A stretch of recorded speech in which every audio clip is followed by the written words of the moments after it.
So thank you. I start recording. Where is the start recording button?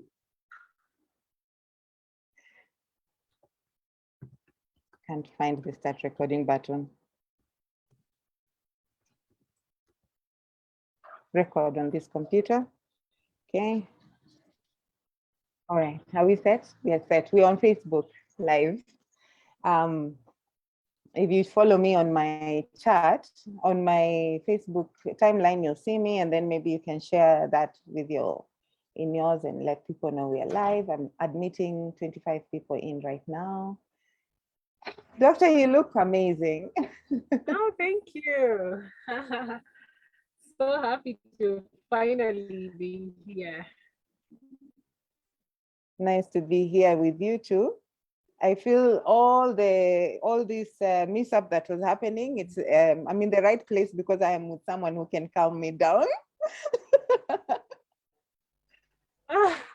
Yeah, maybe we should begin with that calming exercise at the beginning. That would be a good idea, actually. I need that. I need that. Welcome into the Zoom room, everybody. Wow, so many people. Thank you guys for coming in. So many apologies for being late, 35 minutes late to our session. It's not usually like this.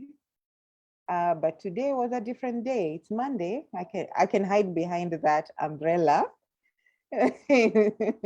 But I would like to apologize really for keeping everybody waiting, keeping the doctor waiting, the good doctor. I'm so sorry, everybody. Please accept my sincere apologies. I will try my best to make it up to everyone. I don't know how. You can give me ideas, probably in the chat room. You know, at this point, I'm at your mercy. You can just say, Edna, you owe me this for keeping me waiting 36 minutes now. But otherwise, we are here. We thank God, you know, that we are here. And we're going to have an amazing time despite the mishap of starting off. And I would like to let everybody know that you are welcome. Feed us with what? All the info. Yes. All the info. Yes. I like that, and we should stay all night. That's a good one. Yes. Yes. Yes. The wait will not be in vain. It will definitely not be in vain. You'll come out here a different person, a new person, and you'll be given enough information to run you a number of months and years even, and that point you in the right direction. Particularly if you're interested in the mental health industry, you want to work in a job in mental health, you want to learn more about mental health, we have someone amazing today. You can see her. She's in the house, ready to roll. She's been ready to roll since 15 minutes before the time. So I know she's really, really ready for all of you, for all of us. And I would like to welcome you. Sit down, welcome. I can see Facebook, we are live.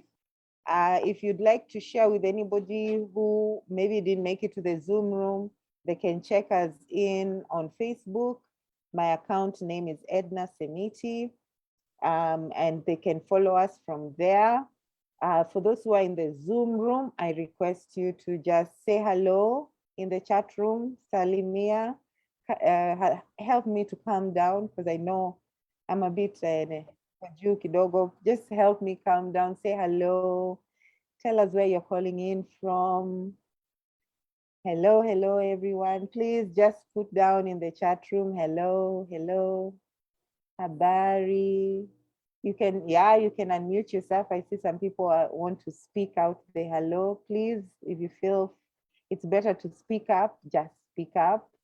Say hello. You can unmute yourself and say hello.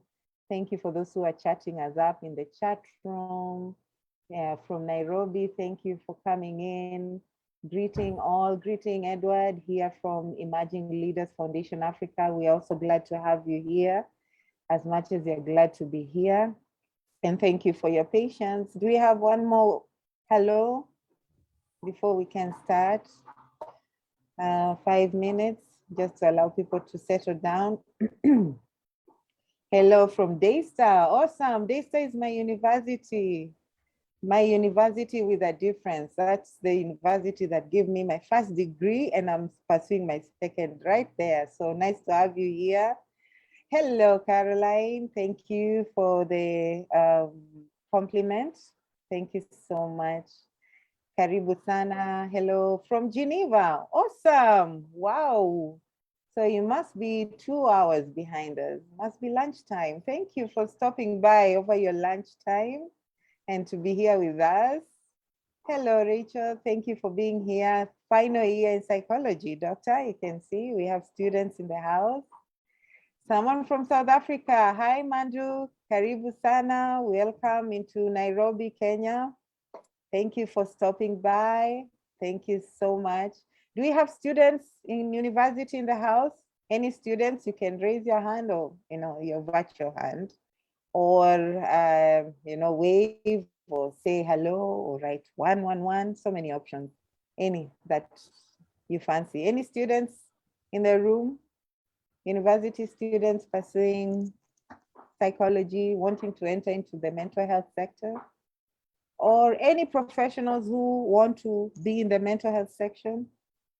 Okay, so let me give you an option. Just write 111, 3 ones. If you're in the house and you really, really love this, you're a university student or a professional wanting to enter the mental health sector. Just write 111, 3 ones. Okay, I'll continue greeting everyone. So there is also Lavington coming in from Lavington. Thank you, Karibu. From Kampala, Uganda, Champara. Thank you very much for coming in. I love the language. I hope it's Banganda. I really love the language. Yeah, we have a lot of people who are interested in entering the mental health sector, or maybe university students. You can see all the 111s, doctor, coming in. Thank you, guys. You will not be disappointed by this session. Yeah, so I think the calming down has worked out a little, and we've been able to interact. So what we're gonna do, we're gonna use this session as a Q&A for the doctor, and prepare your questions, because we will go through the questions in the chat room. So prepare them if you have any ready.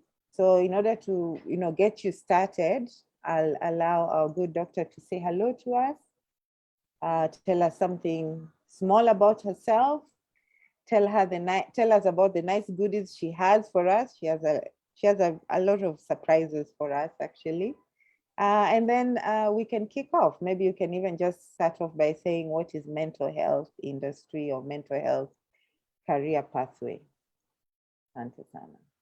Thank you so much, Edna Semiti. I was so honored and privileged to meet you under the Metis Fellowship. So Metis Collection or Metis Collective is a space where local Kenyan leaders who have ideas to fundamentally reinvent teaching and learning meet, and through a fellowship are connected to tools, resources, and each other. And so we've been doing some great work doing education innovation. I love the work you're doing at Zinduakaria. And actually, it is so timely, it is so needed. We need so much more career guidance in Kenya. So I was so excited when you thought of me to speak about mental health. So I'm going to introduce myself. Now that I've actually spilled the beans as to where we met. We met under Metis Collective. I am a fellow at Metis, which is an education innovation hub, as I said. And my name is Dr. Joyce Wangari. I am a clinical and counseling psychologist over the last 15 years, since the year 2006. My career did not begin in 2006, actually. It began when I was a little girl, and I'll give a short story. I'll keep it short because today is not my day, it's the day for questions and answers from the audience. So when I was a little girl, my parents and my siblings always praised my compassion and justice, and they could see some of these values coming through my mother thought actually I was going to be a vet, because at some point I used to collect all the stray dogs and all the stray cats in the estate. And, and we would adopt them and I'd try to take care of them. But my dad thought I had a really good scientific head. And so he thought I would enter medicine or something like that. My sisters up to now have always said that that I chose the mental health career was not a surprise for them, because mental health careers are all about helping and compassion and humanity, basically working with people. And so one day in high school, a lady known as Dr. Sheila Moshemi, then she was not a doctor yet, she was Sheila, came up with a team to our school. I was at Alliance, and she spoke about, mental health and psychology and counseling, and I was in. And so just about when we did subject selections, I knew in around Form 2, because that's when we did subject selection, I knew I was going to be doing something in mental health. I just did not know what. And so I was guided very well by my teachers and ended up in psychology. And when I enrolled for my bachelor's, I also enrolled for my certificate. And so I have been what you call a career psychologist from my certificate level, bachelor's, master's, and now just completing my doctorate in clinical psychology. But I must say, my late mother was a musician, so I learned a lot from her about the work I do in creative art therapies using music, movement, dance. And then my father is a farmer, he's an agriculturalist. And so I learned about, natural therapy, connecting with nature, and really going back to, our roots, especially in Africa, where we need food liberation, especially now, like in Kenya, where a huge section of the country is now declared drought. So for me, I find mental health space as a very wide and open space wherever humanity is, and actually fitting into every sector of development. And that's why I find it really, really exciting. So that's just a little bit about myself and what I do. Thank you. Thank you so much for that introduction. It is very insightful to know where you started from and how it's going. Probably we have someone in the house who's like you, and it's very nice that you can be able to share your personal story. Thank you so much. And maybe just to kick us off, Doctor, if you can start off by telling us, what is the mental health career path? What does it mean to be in the industry of mental health? Yeah, thank you for that.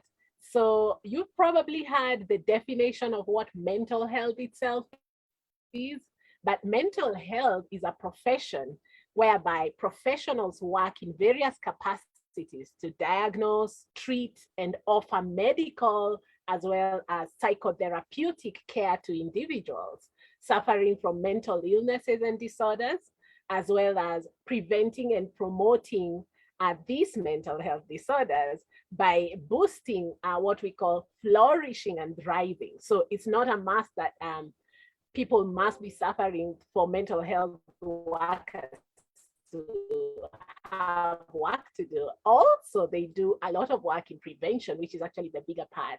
And in that career definition also, we are healthcare practitioners. So we fall under the docket of health.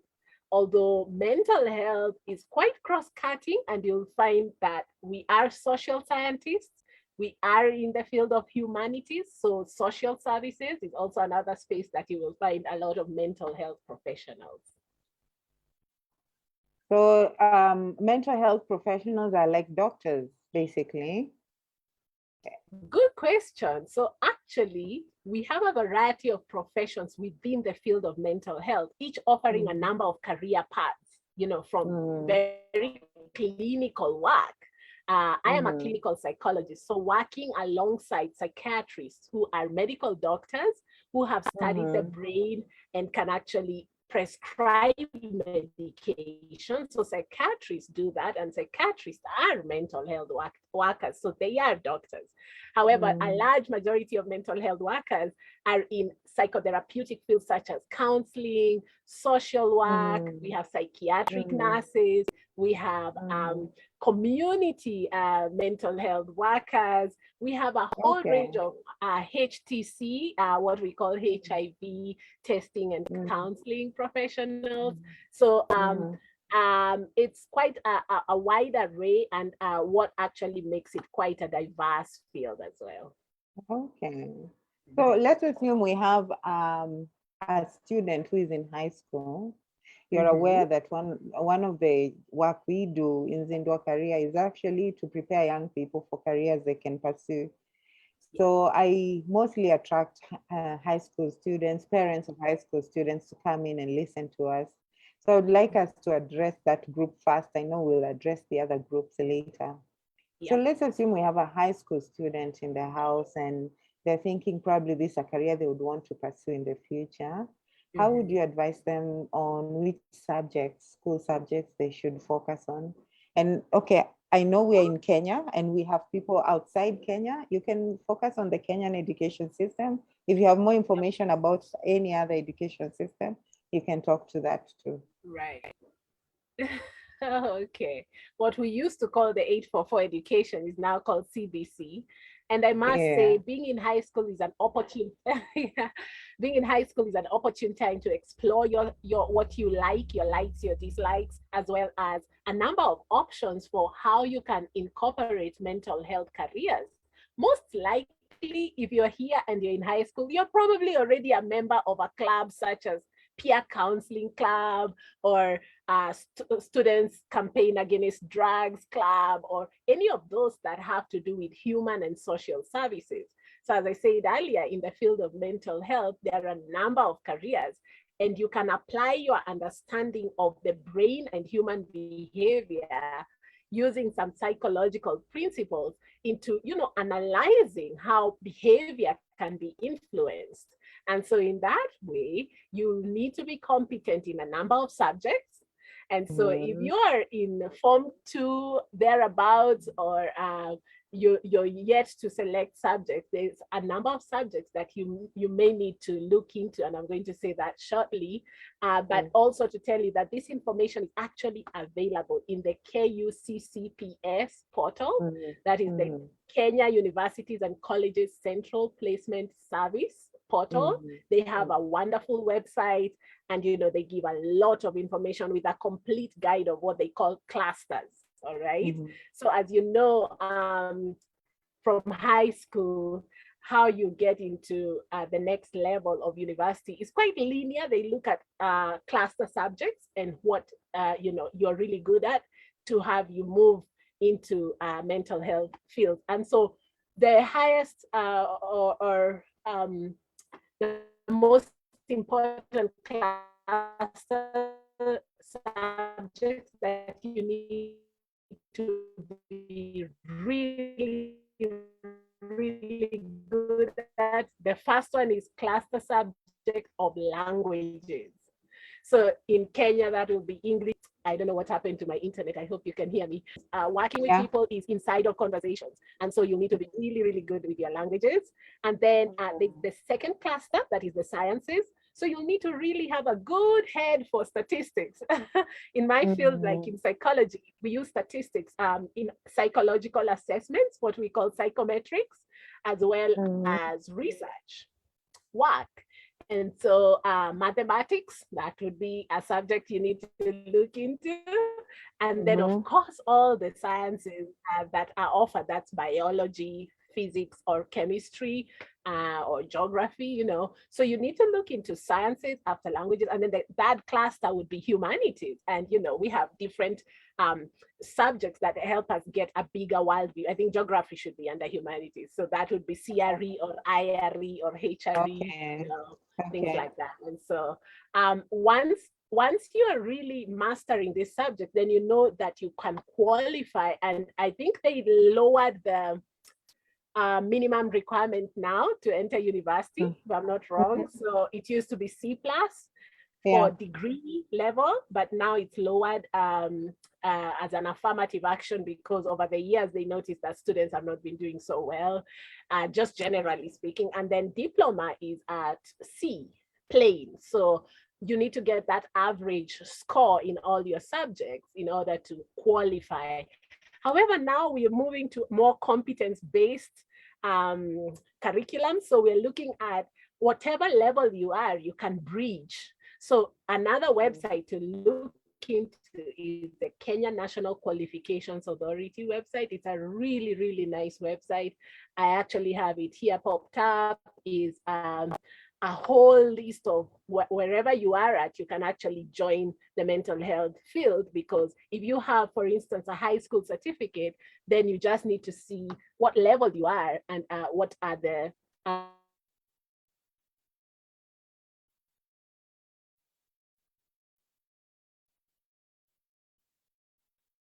postgraduate diploma, master's, doctorate. So all levels are now possible, and you just need to check your KNQF website for the requirements. Interesting. So you've had it, the subjects, there's those subjects that you can give you an indication that you probably would do well in the mental health sector, and sources of information for more, inquiries you may have. Oh, Okay. that's very nice. Thank you so much. I'm seeing questions coming in. Actually, everybody keep coming in, letting the questions come in. So far, I have 3, and I will allow the doctor to, I'll keep asking her the questions I had set up for her, and allow you to just come up with your own questions, and we can address those. So please keep the questions coming in. And of course, as the doctor said earlier, Dr. Wangari and I met in June this year when we both joined the Metis Collective Fellowship in cohort 5, and we've been running a 6-month program, and we'll be graduating in December 11th. Yeah. Yes. Metis is helping us look at education from an innovation perspective, so that we can reimagine education, look at ways we can improve how we pass on knowledge and information to the learners in an innovative way, in a way that actually utilizes probably even technology of today, the demands of learning for today. So if you want to check out Metis, for some of you who are educators out there, you could actually go to www.metiscollective.org, learn more. I'm sure next year they'll be running a cohort. We really encourage that you register for a cohort, because it will be useful for the work you do for young people. Yeah, so doctor, I would like to turn the attention back to you. And you've helped us understand, as high school students, how can we know, because this is a very important subject, understand your interests before you make a decision about, a certain career pathway. So if you want to go into the mental health pathway, I think the doctor has given you some very, very good insight. Look into that. Now, earlier you started off by saying there are different sort of like clusters inside the mental health sector, and you mentioned them. I think you mentioned 4. Now just break it down for us into jobs, like which would be the typical job titles for people who are working in the mental health sector? Okay, so thank you for that. I would say careers are classified generally formal and informal in mental health, and there is a host of careers. Some are quite broad, some are highly specialized. And so I am a psychologist, and I was a counselor as well, because I am trained in counseling. So some people ask me, is a counselor the same as a psychologist? They are slightly different, but they're actually in the same domain. And then there's psychiatry, there's mental health nursing, all right? Some people will also refer to it as psychiatric nursing, all right? Okay. So there are actually nurses who studied psychiatric nursing. And then we have a mental health clinical officer. We have clinical officers who are actually specialized. And that means that if you entered any primary healthcare setting, you should find, primary healthcare officers, like clinical officers who have mental health training. And then we have mental health social workers. Then we have people doing mental health research. Okay. Others are doing mental health advocacy, and that has been a big one recently, especially because now we are moving to the human rights-based approach to mental health. And then we have mental health first aiders. These are people trained in psychological first aid, and this could be on the more informal side. They may not be doctorate level or graduates, but they support people. So they can be, like recently Red Cross deployed a number of, first aiders to actually assist people who are coping with mental health tragedies, And so we have also mental health champions, independent mental health advocates, amongst others. There are many careers inside of the space, and it would be nice to, to check out websites that talk about this, such as marriage and family therapist. You can have a school counselor, a clinical social worker, substance abuse counselor, career counselor, which would be very, very close to what you do. Yes, career counseling. And then we have rehabilitation counselors, So those are some of the job titles that people have. And you'll find that since some of those that are highly specialized have formal training and a host of licensing as well as certification requirements. In Kenya, yet we don't have licenses for all the mental health professions. We are yet to be fully regulated. But however, we have a lot of practitioners like myself signing up for associations which give us membership and regulate our practice so that we work with an ethical focus or in an ethical manner. So those are some of the mental health careers. Wow. I didn't know career advisors we are in the mental health sector. Right, career counseling. Yes, we help people with career choices. Yep. Yeah. Okay, that's nice because I actually love the industry as a person. And if you ask me, if I knew what I know now about making career choices, I probably would have ended up around that area from the get-go. But here I am, and I thank God for it. So it's really relieving to hear that I'm in the sector I love. Yep. Yeah. Yeah. So thanks to all those titles, I see even there's one more additional here, psychiatric pharmacist. Yes, that's right. Okay. Yep. Pharmacy is also entering into psychiatry. So it's amazing. Now, I think one of the blessings even of the COVID pandemic is that we have mental health now in everybody's rhetoric. People are really talking about mental health fields, which is great, Yeah. Okay. So working in the mental health sector sounds very interesting, dealing with people a lot. I don't know, I don't want to preempt it, but I want you to just help us. I don't know whether it would be fair to say generally just describe a day in the day of someone working within the mental, because you've mentioned so many types of careers. And maybe let me just explain. The reason why I asked the job titles is many times I find people who are looking for what do I want to do in the future. It actually helps starting with, let's look at possible job titles for them to, clarify their decision. Yeah. So, just understanding the titles can help you start thinking, oh, okay, what does this mean? What do I need to study to do that? How long will it take me to be in formal education, informal education?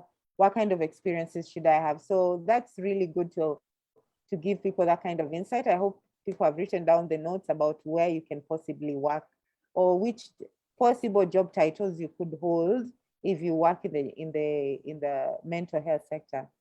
So what does it look like? I mean, for me, I can tell you what being a career advisor looks like in a day. I don't know whether the others experience the same. I don't know. What does it look like being in this sector in a day? Yeah, so a typical day for a mental health worker varies per specialization or population. For instance, I am highly specialized in working with people who are deaf and hard of hearing, who use sign language. So I work a lot with people with disabilities. But let me give you a typical version, whether you are specialized or not. The primary duty is focusing on humanity. So the needs of whoever they call clients, or in some cases will be called patients or people, and providing precise help where needed. And being in a helping role is, critical in our society, of course, is looking at wherever that's needed, whether, you are employed or you're in an agency, but you're basically observing interactions and responding to any traces of any abnormal behavior or feelings or thoughts or social conditions using our biopsychosocial spiritual lens. Okay, so that's a big word for a holistic look at a human being. So biological, psychological, social, and spiritual. And mental health work typically will involve assessments, counseling, doing follow-up, documentation. We do lots of record keeping. And obviously, yes, we develop and administer treatment plans. So I do what you call case conceptualization and treatment planning. And so we are looking at interventions and strategies to best meet the identified needs of the people who are coming up, requesting for our services. And those in private practice, in addition, like myself, also have to set aside time for, setting up the company and generating business, for the company. Those of us who work like me, self-employed. So that would be a typical day. So basically being with people and responding to what would be make them whole and healed. Interesting. So it's generally helpful. Actually, what you described is something I do as well, responding to people's queries, concerns, fears, worries, requests for, assurance. Some people just need the assurance they've made the right choice, they're moving in the right direction.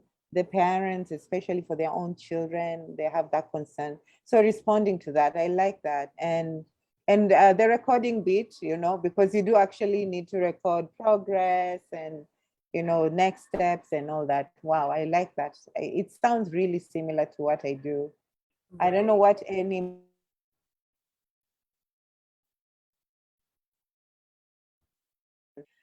please feel free to share. There are still questions coming in. We're not ignoring the questions. This session actually was meant to take 1.5 hours.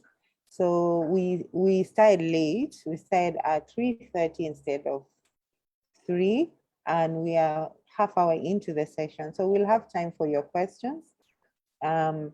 So just keep them coming in.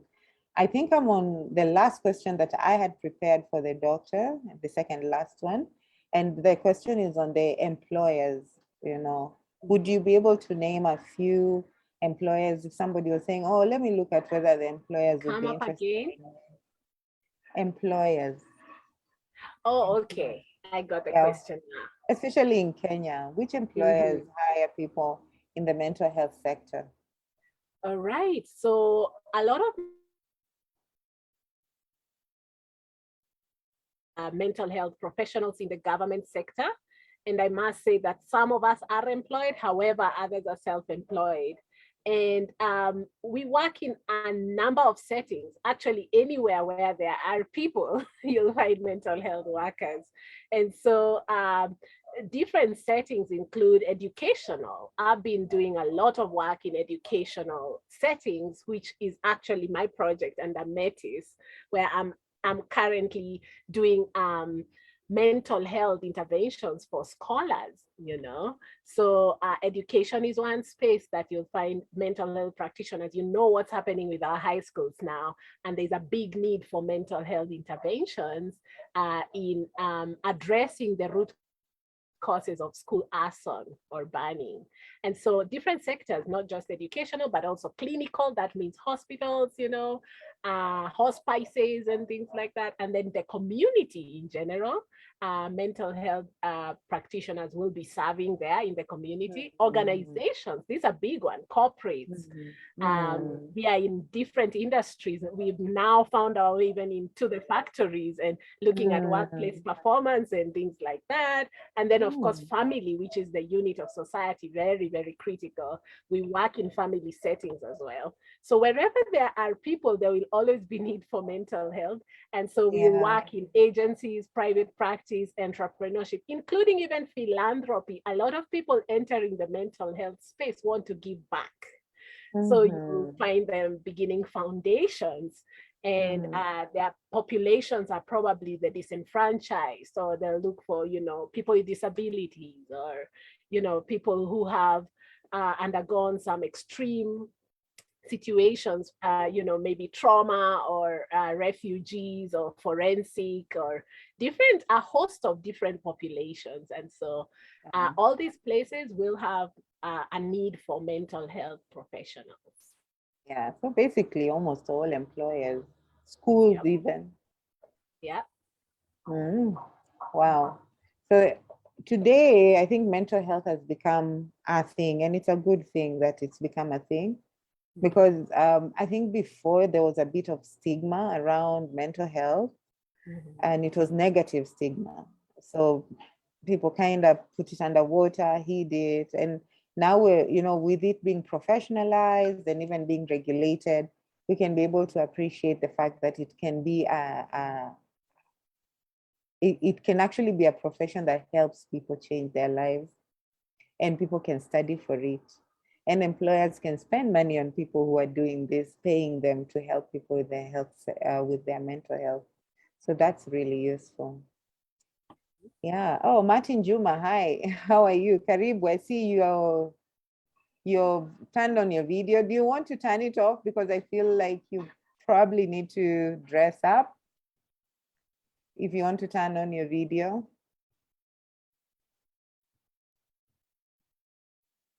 Okay, I'm going to turn it off for you. I can't see. And yeah, let's try and keep our videos off if we are not talking. And then we can turn them off on if we are speaking to the doctor or to the rest of the audience. Thank you, guys. Also, your mute, so you can just keep your mute off for the meantime, so that we allow everybody else to concentrate on this very, very important discussion. Okay, so I have asked my questions. I have one more. I will reserve it. Because I see very good questions coming up in the chat. And doctor, I would like you to respond to them. And we'll start with this one. I have been suffering from mental health for many years. This is a question.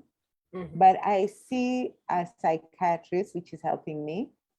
However, I have always been passionate about helping others who are suffering through the same.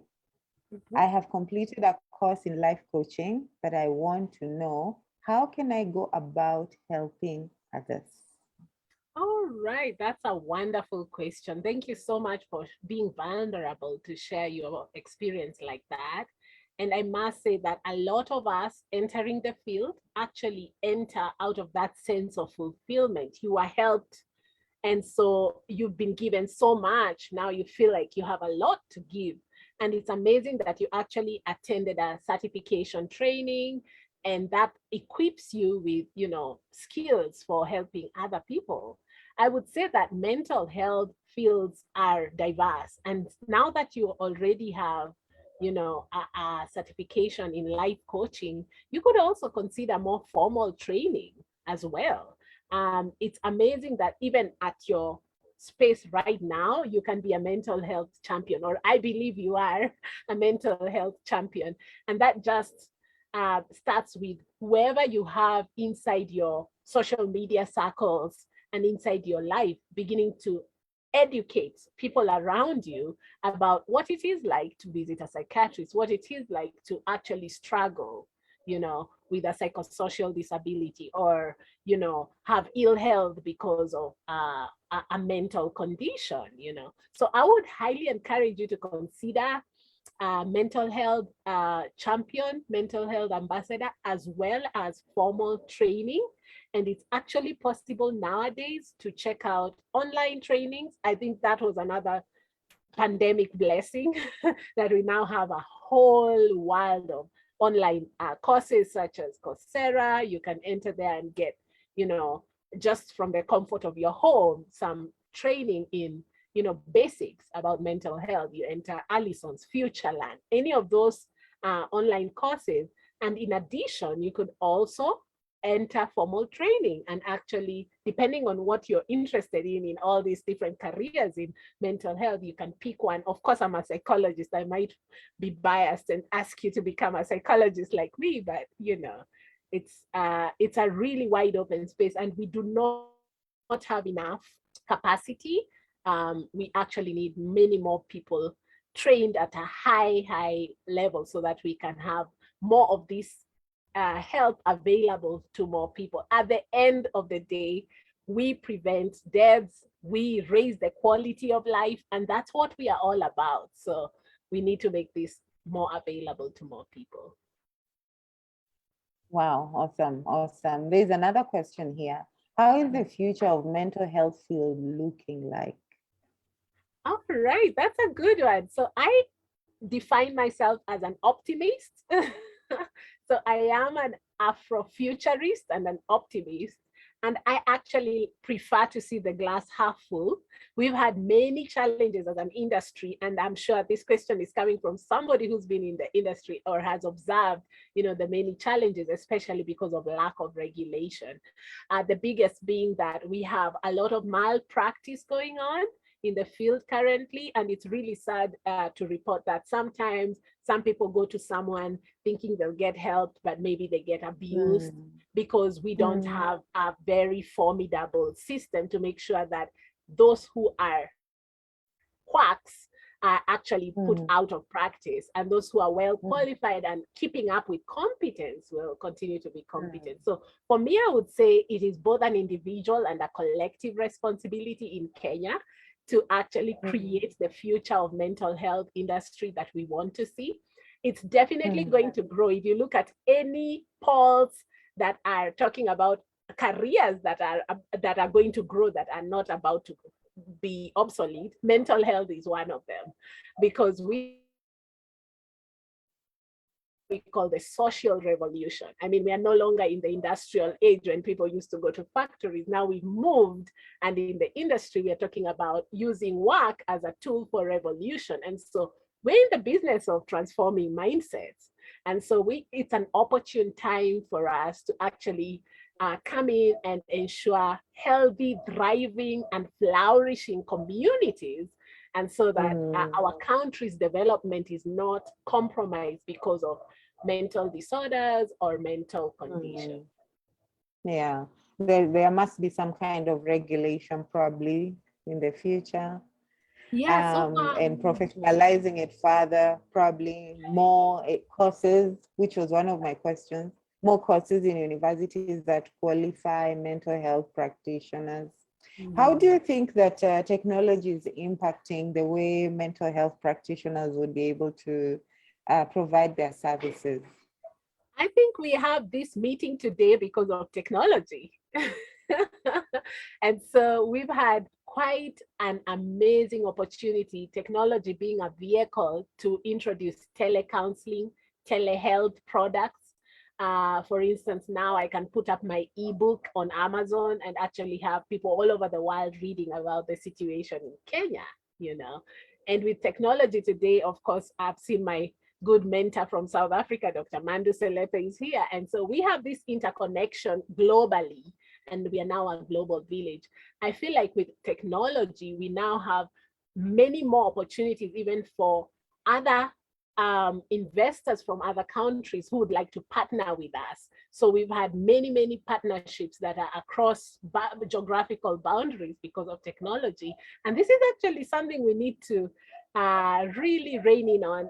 It's sad that not all insurance companies recognize telecounseling yet as a valid, treatment vehicle in Kenya yet.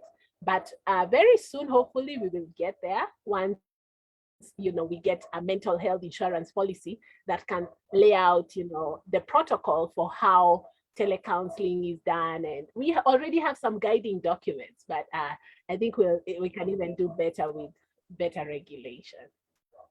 Yeah, I guess a step at a time, and there's motion in that area. We probably would be able to get there. It would be really nice that people can do that phone call, that a mental health practitioner can be a phone call away at probably even no cost, maybe. Right. So about That's my that, actually, philanthropic talking.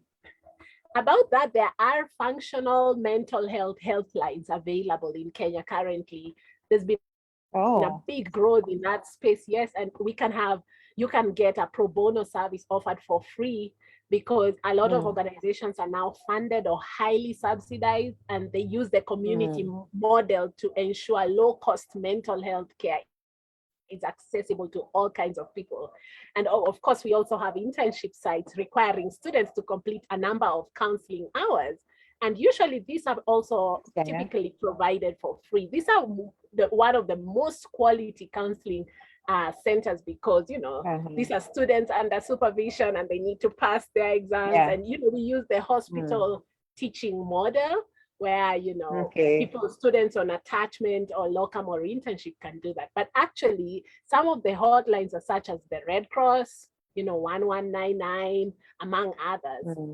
There are quite a number now of emergency. What did you say? What number was that? So Kenya Red Cross, that would be 1199. So 1199. That's the Red Cross number. And there are many others. I have a collection of frequently asked questions, and today I'm selling it at 500 bob for anyone who would like. It's 24 questions of all of these things, that anything you want to know about mental health careers in Kenya. So if you would like a copy, let me know. I will be able to share this resource with you with a long list of all the different places you can get help and get training and things like that. Okay. I've put it in the chat. There's an FQA by Dr. Wangari going for 200 shillings. If you'd like a copy, please let us know, and you can be able to maybe get some of the questions answered there, and maybe some contacts are also available that people can use to reach out to you. Yeah. Okay, so there's a question here from somebody who's, I think, at the university. And they are asking, what are some of the entry-level jobs available for fresh out of university mental health professionals? And maybe to tie up that question with the other last question I had for you, you could mention a few courses that can be taken at tertiary level to start on a journey into the mental health pathway. Those are really good questions. So straight out of college, you are interested in mental health work. First question is, are you trained in mental health work or not? So if the answer is not, you're not yet trained in mental health work, it would be wonderful to take up a course such as the WHO Quality Rights course that gives you a perspective of mental health as a human right, okay? So it's called Quality Rights Initiative. So this is a course that's being rolled out to different countries by the World Health Organization to equip people in the community with basic mental health skills. So if you take up such a course, then you actually can find a lot of value. And as you continue to do the course, you'll find the kinds of things you can employ yourself in. I usually say when graduates are done with school, they should never call themselves jobless.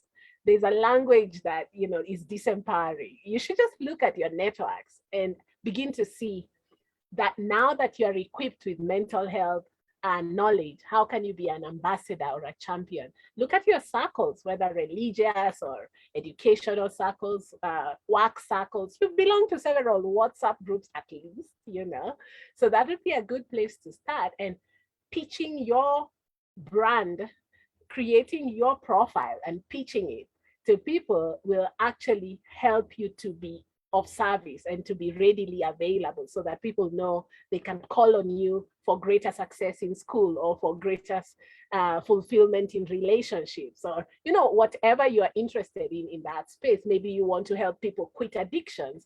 Maybe you are interested in resolving relationship or marital issues, or maybe you're just only interested in creating community awareness, which in itself is quite some work, So you can be committed to pursue any of those specializations, including advocacy, which is very badly needed in our communities. We need to break down the stigma to mental health access.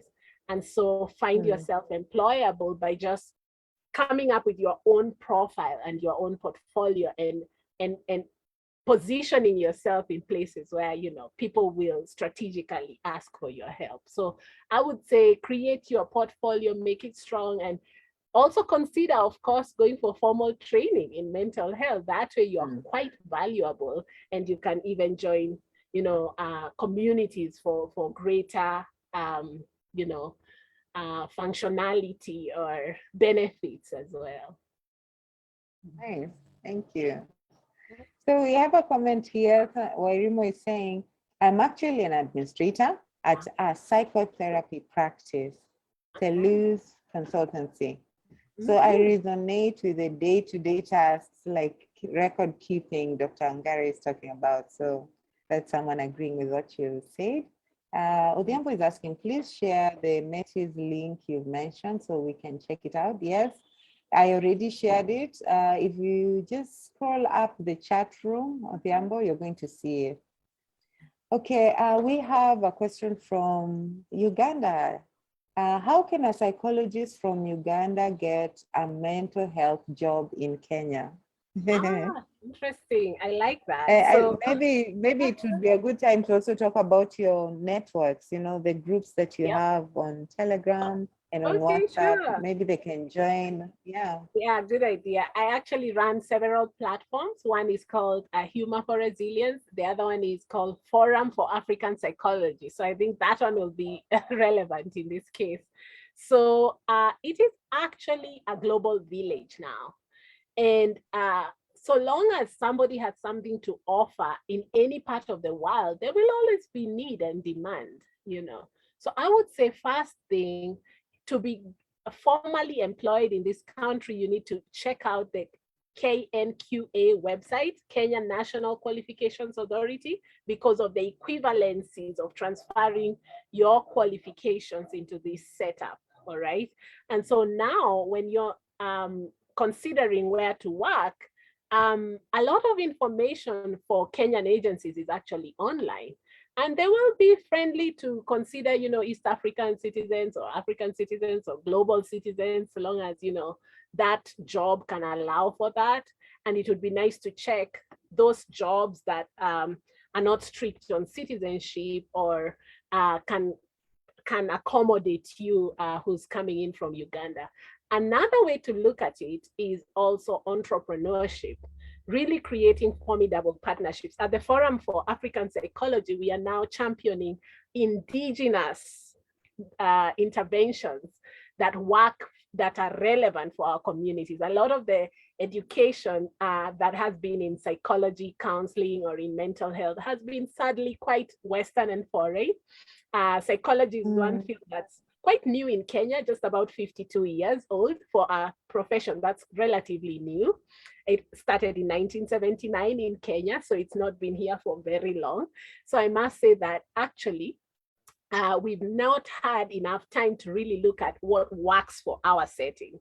So that would be a nice place to partner, and looking at from any location, how can we create pathways for developing and advancing our common cause as Africans. It doesn't matter that you come from Uganda, I come from Kenya. We have a lot of things that are actually common and that are necessary ingredients for developing together. Okay. Partnership. Collaboration is the new competition. Yeah. Okay, so we have here a question. I think I missed it earlier. It says, how can we use multi-sectoral approach to maximize achievement of mental health wellness? Oh, I really like that question. I was actually a panel moderator for the first ever Kenya Mental Health Conference. I was privileged to be there in November 2019 at KICC, and I actually was chairing a panel on multi-sectoral approach. So how different stakeholders need to weigh in on mental health. In any case, mental health is not only for the experts, it's for every single person, from the youngest of us to the oldest of us, those of us within mental health field, those in the general population. And I like that question because again, this question is about us leveraging especially places where we do not have enough reach. Like currently, I have found that one of the biggest gaps in our provision of mental health work is we don't have enough psychometric assessment centers. And so that's the reason I decided to specialize in clinical psychology and really get grounded in assessments. But on multi-sectoral approach, I would say mental health practitioners or champions becoming bold and going into other spaces where actually mental health doesn't have enough recognition or attention. For instance, if you enter an organization and find that they actually are struggling with some of their workers having alcoholism, you actually can introduce yourself. And if you're a trained addictions counselor, you're probably also licensed by NACADA, because of course, we have some government agencies that also give you licensing. And so you introduce yourself and actually tell them that you can assist with some of these, instead of firing every worker who is struggling with alcohol use disorder, you can actually intervene, in these cases. So in that way, you are bringing in a multi-sectoral approach, and, from clergy, religious leaders, and we have a lot of them now entering mental health training, which is amazing. Once we have clergy with a mental health knowledge, they are really, really effective in their work, in dispensing their work. So we need to continue and maintain presence in different sectors. Sadly, I think the biggest barrier in society is just this stigma. And there's a lot of shame and there's a lot of fear of talking about mental health. And so if we can continue going boldly into different sectors, then we can foster that multi-sectoral approach that will also increase our credibility, but also increase our scope of work so that we can reach many more people. Yeah. So we have here a lot of interest in the FAQ copy. So probably you could let us know, how do we reach out to you if we have to follow up on the FAQ copy? Maybe you can type out your contact details in the chat. Yes, I can. A lot of thank yous coming in also in the chat room. Okay. And suggestions on other helplines. We have NACADA 1192. There's a child line 116, and they're all toll free. Thank you guys for all these inputs. Obviously, there's a lot of good discussion going on. So you mentioned, workers who are who probably might need support, yeah? And there is a question here actually in the chat I'd like you to handle. And it says, what advice would you give mental health professionals who face mental health issues? That's a really good question. So first of all, I must start by saying Kenya has a huge burden of mental health conditions, a lot untreated, undiagnosed, and mental health careers are not only profitable and rewarding, but they are careers that actually give you personal satisfaction. So the most important distinction to make, the first step, is where to get help.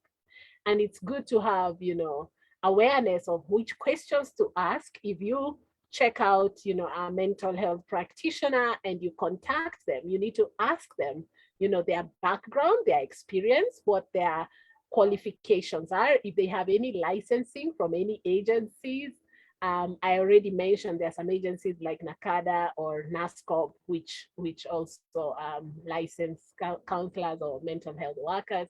And so getting help for yourself, which means you will get a proper diagnosis, treatment, and a follow-up on your condition. And actually, most people who enter treatment recover. If you follow the treatment protocol and the recommendations from your practitioner, you will be okay. And so completing your treatment is really, really important because many people will start and not finish. And some of that has to do, with just the shame of going and talking about one's problems. And that's why we say in Kenya currently, 1 in every 10 people are suffering from a common one of the common mental health, conditions, 1 in every 10. So that's a very, very high burden. So I would highly encourage you to seek treatment and ongoing support. There's a lot of low cost, free, as well as, paid services. And whatever your financial model, just reach out.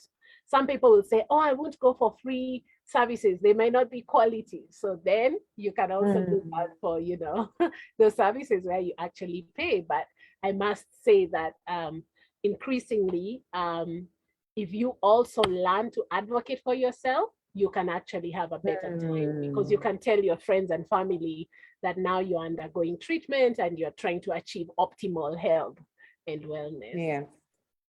Okay. So for the sake of those who haven't checked the chat room yet, Doctor has shared her WhatsApp number in case you're interested in the FAQ. And for those who are on Facebook, we are going to translate this information into the Facebook chat.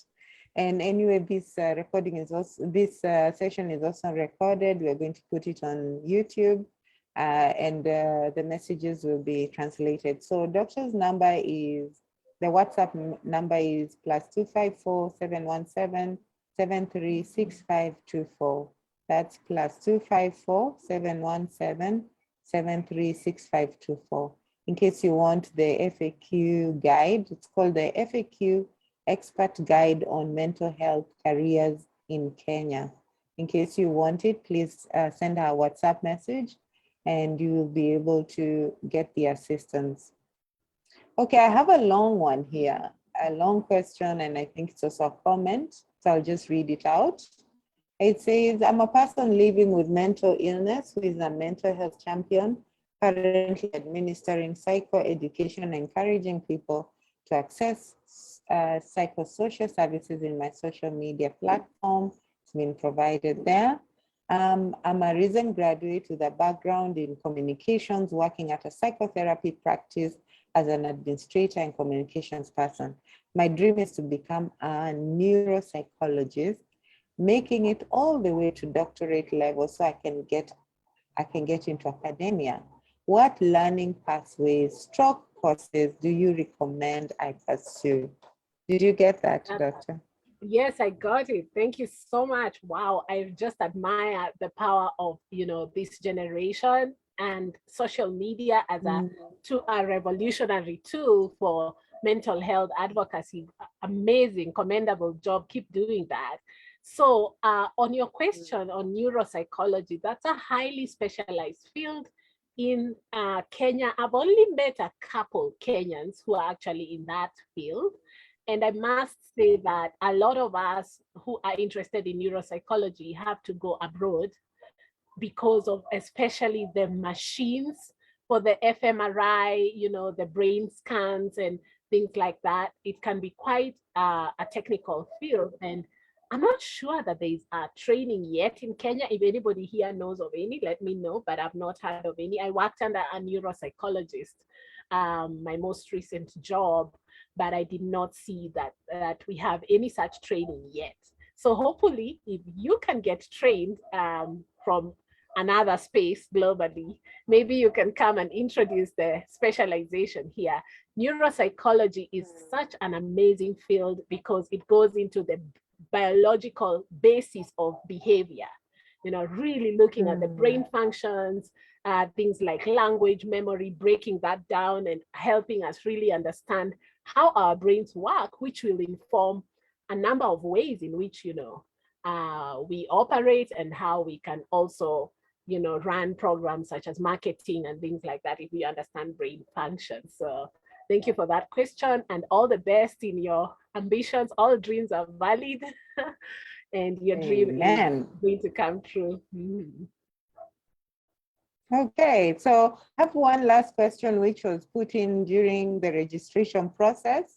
And it says, how can I be a champion of mental health in my work as a paramedic? Wonderful. So at all stages, for all people, just begin to speak about mental health.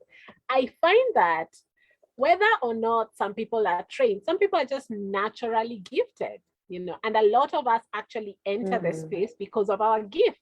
You're probably asking because you already have the inclination, you're leaning towards, being the person who, listens a lot. And so people come to you already as a paramedic. And so those are gifts that you have and talents that you can utilize. Then, as I said earlier, you can get trainings online. You can also, enroll for formal training. The WHO Quality Rights is a good place to start.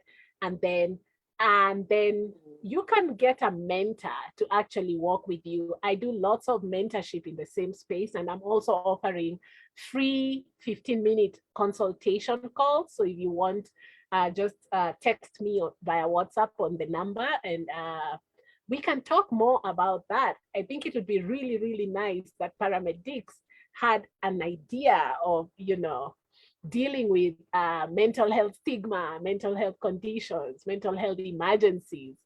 And it's amazing that you're interested. Yeah. Yeah, and there's someone here also who's interested in establishing a mental health center. And they commented that mental health practitioners need to work together to help with the youth issues in our society.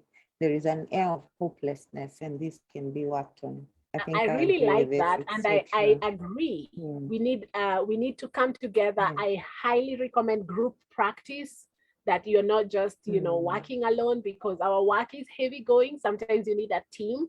Like when I'm not available, I usually have my team of people at Guira Foundation, which is a foundation I started on the same mental health work. So I highly agree. But also, to start a center, you need some very basic requirements. You need, your qualifications and licensing. Then, of course, you need a business name, for the premises and for your business.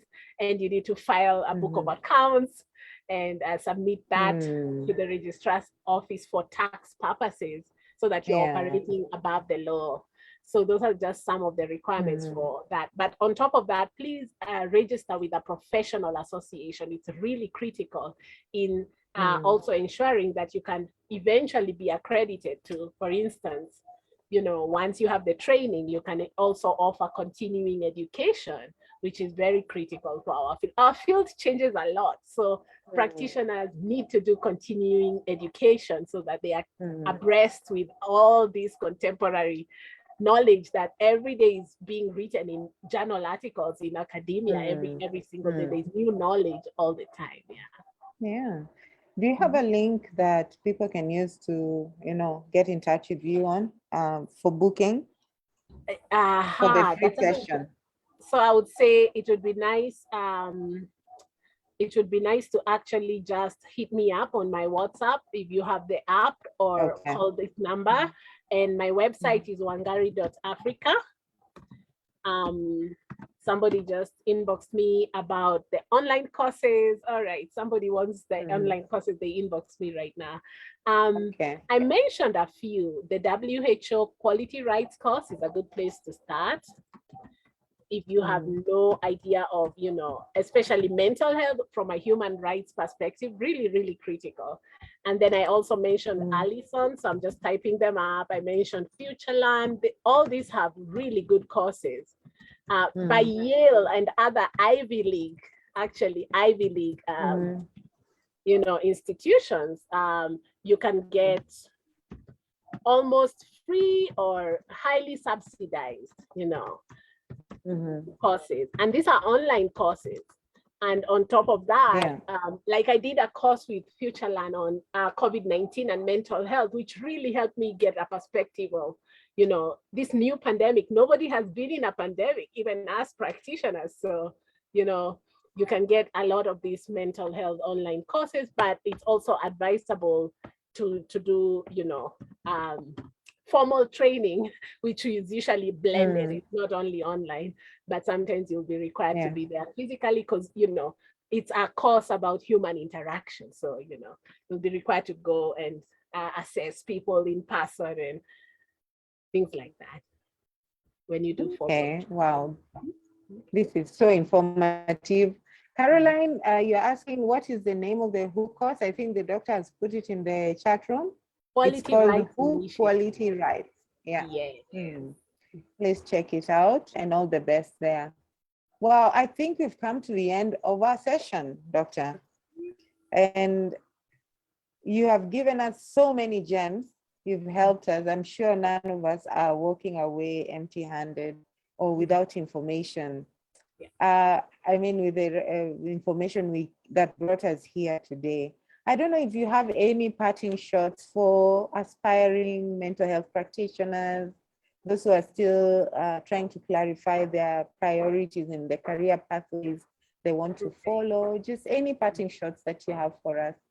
Yes, I must say career guidance in the mental health field is key at all stages, at career entry, at career transition, at promotion, even at retirement.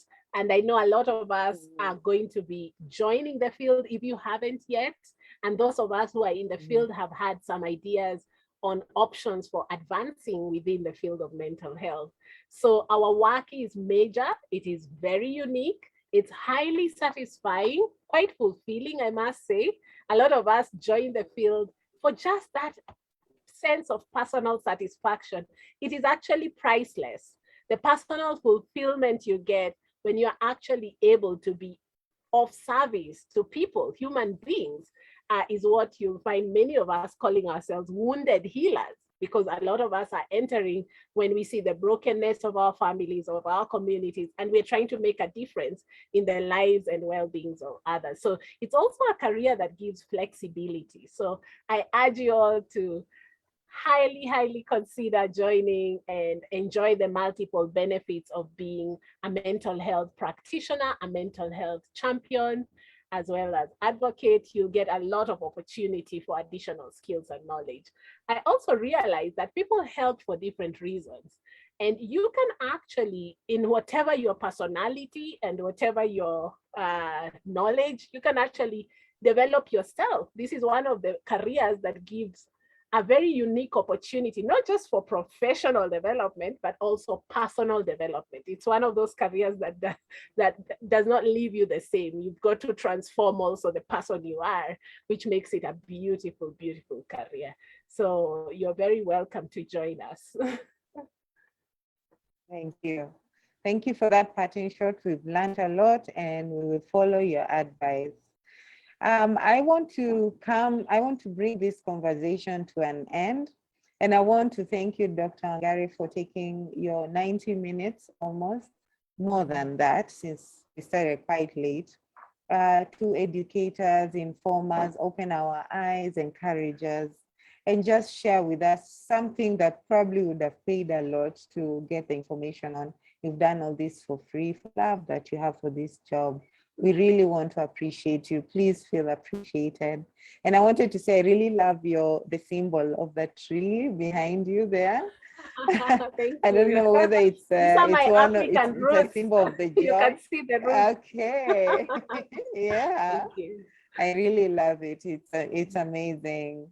Yeah. So for those who have been here until now with us, we want to thank you too for taking your time and also being very patient with us, although we started quite late with all the login challenges we experienced through Zoom.